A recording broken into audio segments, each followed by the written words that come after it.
This was without doubt one of the most exciting rounds of the Water Polo Champions League. Barceloneta ends the 40-game winning streak by beating Ferencváros. A first loss for Novi Beograd in the Champions League, Marseille on the road to Malta. Olympiacos in deep trouble, Biac leads Jadran to a shootout win in Piraeus. This is round 4 of the Water Polo Champions League highlights. It was a round to remember. Savona-Oradea 14-9. Barceloneta Ferencváros 13-12. Marseille Novi Beograd 14-9. Olympiacos Jadran 13-14 after penalties.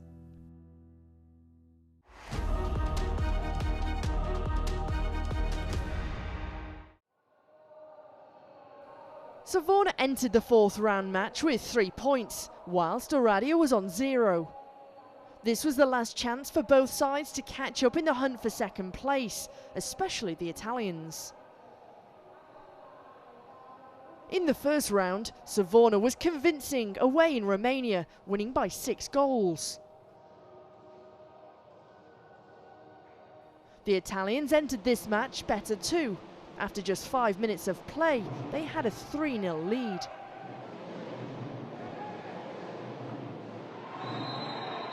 Daniel Merkulov, Balázs Erdélyi and Pietro Figlioli scored.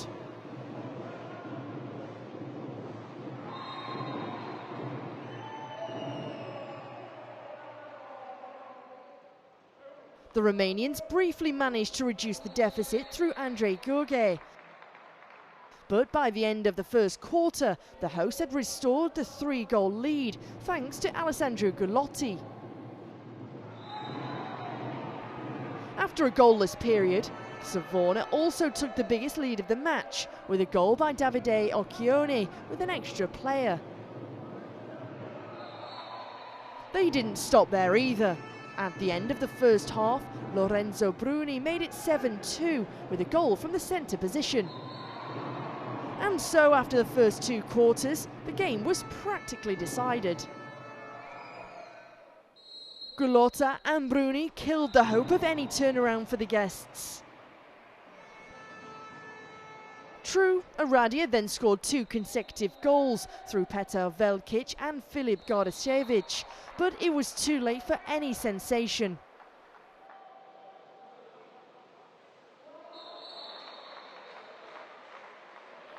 The last quarter was full of goals, as many as 10 were scored. The first for Savona was scored by Andrea Pachiliev.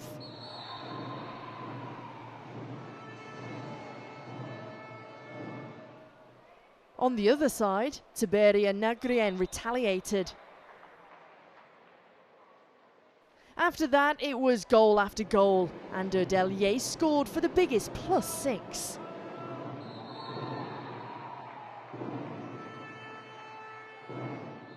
The final result was set by Gardashevich a minute before the end with an extra player. There were many very good individuals in the ranks of Savona, and the most effective was Gulotta with 3 goals. In Oradea, not even the excellent performance of Gardashevich and his 5 goals helped the Romanians avoid a convincing defeat.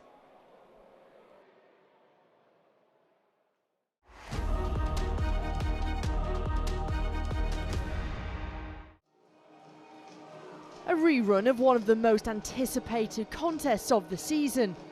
Day 4, quarter-final Group B. Barceloneta takes on the title holders Ferencváros. A possibility for redemption. Remember that 18-10 defeat in Budapest on Matchday 1? Well, a chance for revenge, albeit a tough call against the only unbeaten team of this season's contest. 40 games in a row without a single defeat. The last one was suffered all the way back in April of last season against Olympiacos on day 4. And Barceloneta only won on day 4. Elvis Fatovic included the youngster Thomas Perrone, the nephew of the captain Felipe, instead of Biel Gomila. Belesniecki reshuffled the team. 4 new players in comparison to the team that won against Oradea, bringing back a few of the standard choices. With a win, that would seal their Final Four spot in mind. A great opening from the home side. Vince Vigvari's action shot goal was followed by Unai Biel's.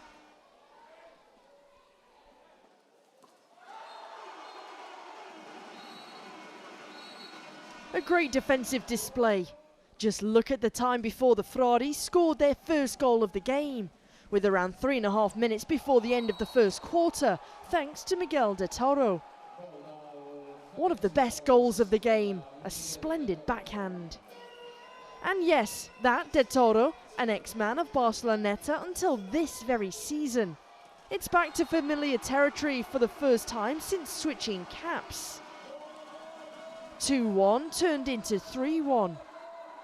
The first counter-attack of the game, a usual weapon in the Spanish arsenal. Gurgely Burian fired another one into Sommervogel's net. Ferencváros was unrecognisable. Not only they couldn't find a solution in the attacking, but also in the defence. Add that to a very low efficiency from the power plays, 0 out of 2 in the first 8 minutes. Truth be told, the home side wasn't any better. The same applied to them, 0 out of 2. What didn't click in the first period started falling into place at the beginning of the second. A mini-series of 2 consecutive goals brought FTC back and equalled the score. Dusan Mandic and Eduardo Di Soma from the counter-attack showed that the Fradi are a force to be reckoned with, as they displayed throughout the 40 games won sequence.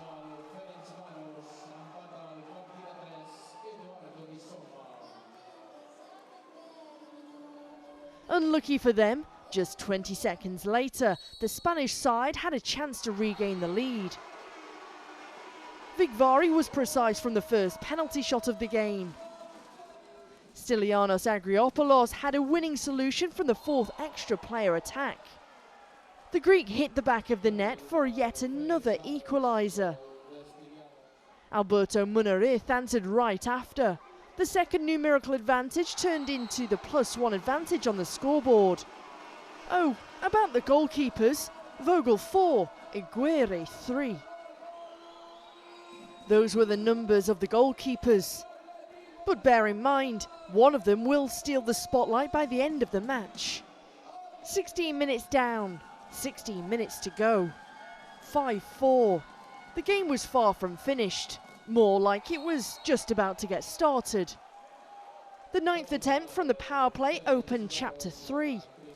Christian Manhertz laid the foundation for what was about to come. Akos Nagy was the first, and ultimately the only player to put Ferencváros ahead in this match. Let's retrace the steps, shall we? Around 11.5 minutes was needed for FTC to reverse the scoreline. 5-6. The hunter has become the prey, but not for long. The captain, Felipe Peroni, used his opportunity from the middle of the back line. A 6-metre shot worthy of 6-6 as the current score. The Fradi had a golden opportunity to regain the lead soon after. But an atypical sight, rarely seen, happened.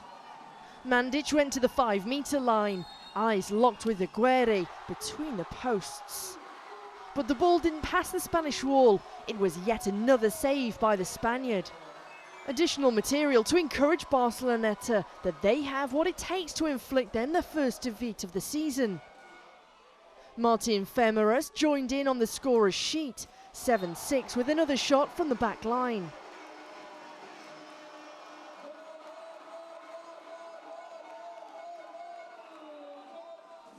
Eight seconds to go before the last 8 minutes. Just enough time to squeeze one more ball through, the equaliser, courtesy of Agriopoulos once again. 7-7. What's yet to come? A fabulous diagonal shot came from the right wing position. Sanauja opened the goal-scoring portion of the last quarter.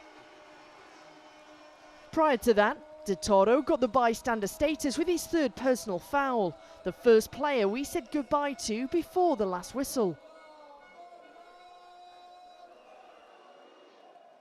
Morten Vamos's action shot goal put another layer of uncertainty and tension as we were approaching the very last minutes of the match. And the man who built a fair share of that was Aguirre, bagging 9 saves with 3.5 minutes to go. A heroic display from Alejandro Bustos. He first earned the exclusion and then made sure the ball went straight into Vogel's net from the power play. 9-8. Akos Nagy responded immediately in the following attack. Aware of the time left, the situation they were in, unfamiliar territory for them, that's for sure. A fine, precise shot. Truth be told, everything was in Barcelonetta's hand with the remaining 2 minutes. 2 extra player attacks weren't used. First, it was Bustos, who couldn't replicate the efficiency from the previous power play. And then it was Granados, Barcelonetta's poster boy, who already showed that he can be the match decider. Not this time, unfortunately for them. Time for another tension-packed epilogue through the penalty shootout. A point shared on each side, but who's taking the additional one? Mandic versus Aguirre, take 2. Another bold save that screamed, "No pasarán, not on my watch." A rare sight, especially 2 times within 1 match.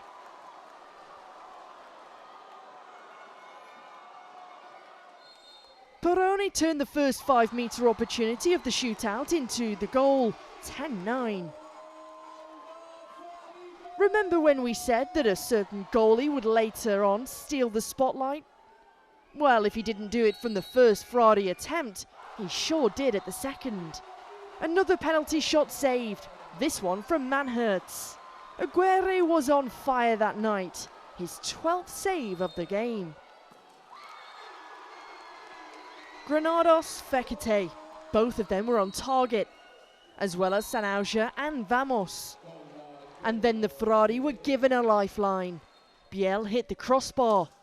Agriopoulos used his opportunity. Everything laid on Vigvari's back. Should he score, an additional point goes to Elvis Fatovic's side. If not, well, that what if remained in the unknown. 13-12, game over. Barceloneta took revenge for the defeat, as stated before, handed the Fradi their first defeat of the season. Their perfect record was finally put to an end, but the first place is still in their hands. The ticket to Malta, however, could be handed to them in the next round. That scenario was delayed by today's performance. Hats off to Barceloneta for a splendid performance on Matchday 4.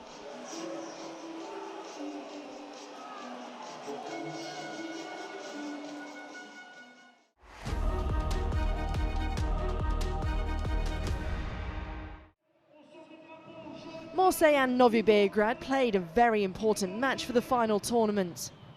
On the eve of this match, the Serbs had all 9 points and the French 6. The first duel between them was very interesting and even, and in the end the champion of the country of the Olympic winners celebrated with 15-14. However, this match was not nearly as even. Although at the beginning it didn't seem that way, considering that the guests took the lead through Vasilije Martinovic.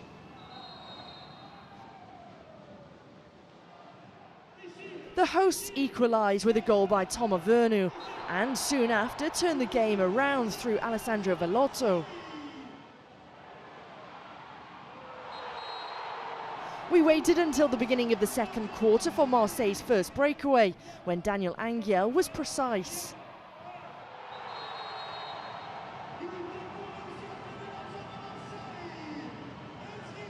Novi Beograd was brought back into the game in the next attack by George Vucinic. But soon, the French team's big series began. Angel made it 4-2 once again. Then Marc Larumbe joined him with a goal, and Michael Bodegas completed the series.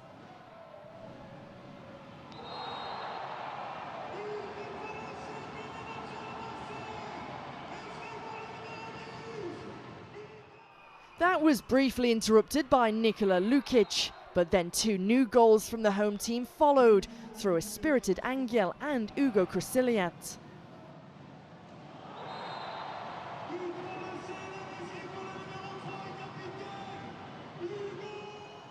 Lukic brought some hope back to the guests with a goal a second before the end of the first half. But if there was any possibility of a turnaround, it definitely disappeared after the third quarter. Alexandre Bouet was the first to score.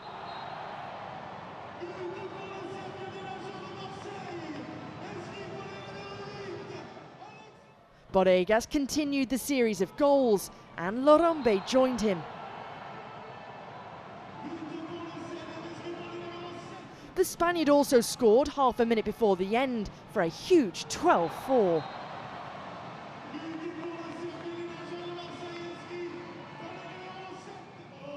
Angelos Vlahopoulos ended a streak of 9 minutes without a goal. Then the players from Belgrade entered the mini-series, but it was too late. Bilal Gubara-Massi also scored, followed by Luka Gladovic.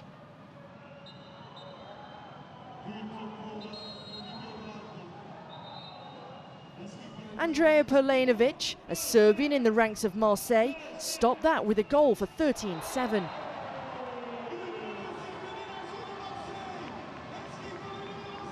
We watched the work done from both sides until the end. Gladovic was once again amongst the scorers.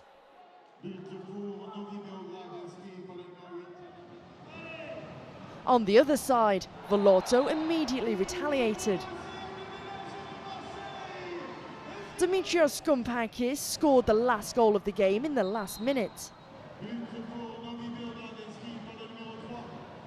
With this victory, Marseille took a big step towards the Final Four, which they still have to confirm in the last two rounds. On the other hand, nothing is lost for Novi Beograd either, in fact. The winning team was led by Angel and Larumbe with 3 goals without a miss, while the losing team was led by Gladovic and Lukic with 2 each, also without a miss.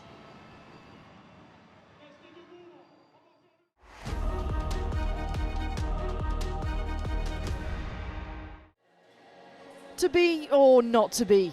That's exactly how you describe what Matchday 4 meant for Jure Marelia's side.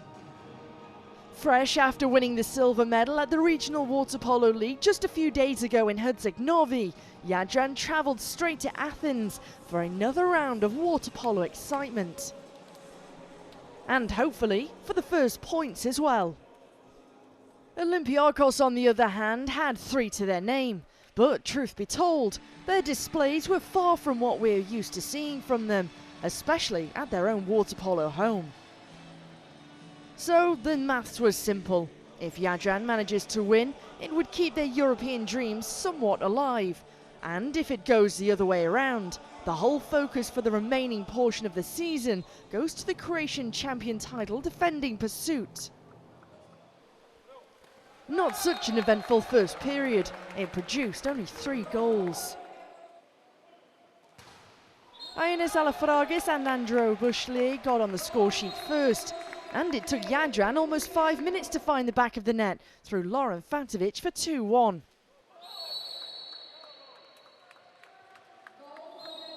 The goalkeepers shining in round 4 is obviously the leitmotif of the whole week, as after Unai Aguirre, we found another talisman between the posts, the Croatian national team star Marko Bijac.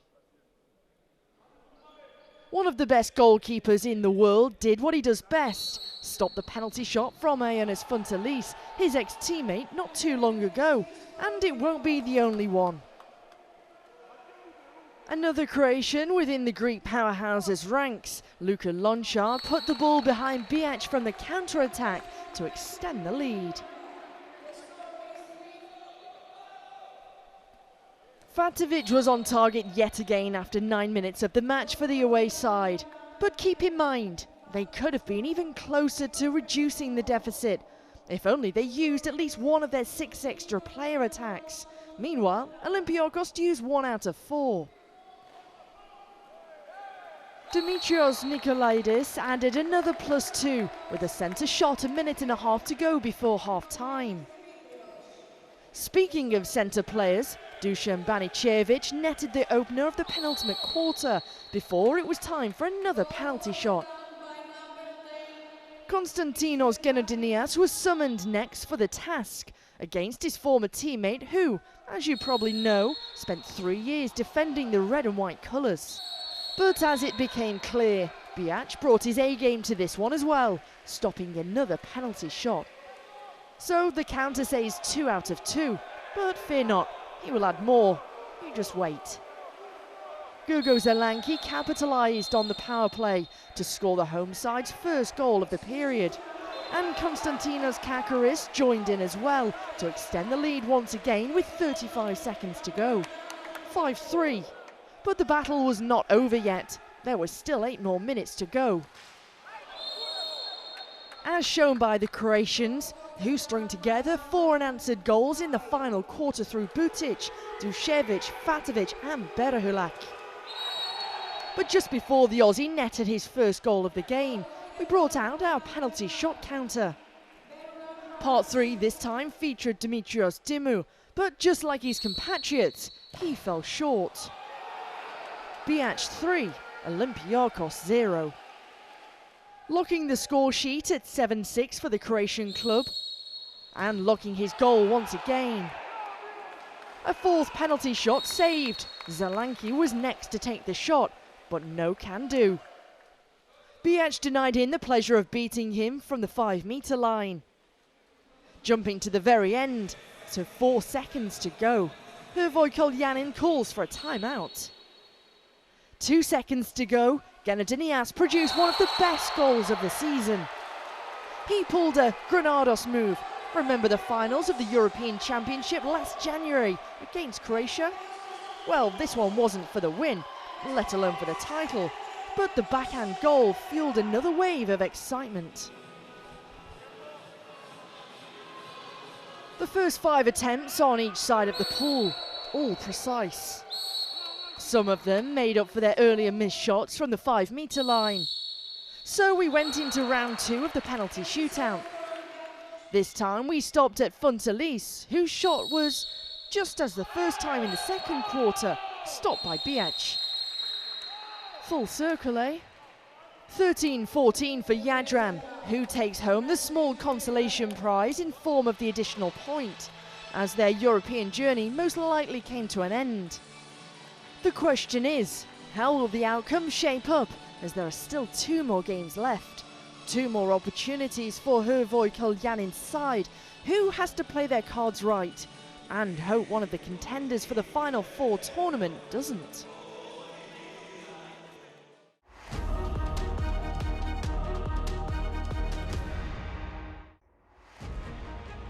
Everything changed after round 4, especially in Group A. Marseille is first in the group with Novi Beograd also on 9 points. Olympiakos is third with 4 points, but to qualify, they will need Jadran's help. In Group B, Ferencváros leads with 10. Barceloneta has 8 in the second spot. Savona is third with 6, and Oradea is last. Round 5 comes up in 3 weeks, with several interesting matches on offer. Savona is visiting Budapest. If they lose, the dreams of going to Malta are mathematically over. And in Group A, it's the same for Olympiakos, losing Serbia against Novi Beograd, and it's over. Jadran plays Marseille in Split. We'll see you in 3 weeks.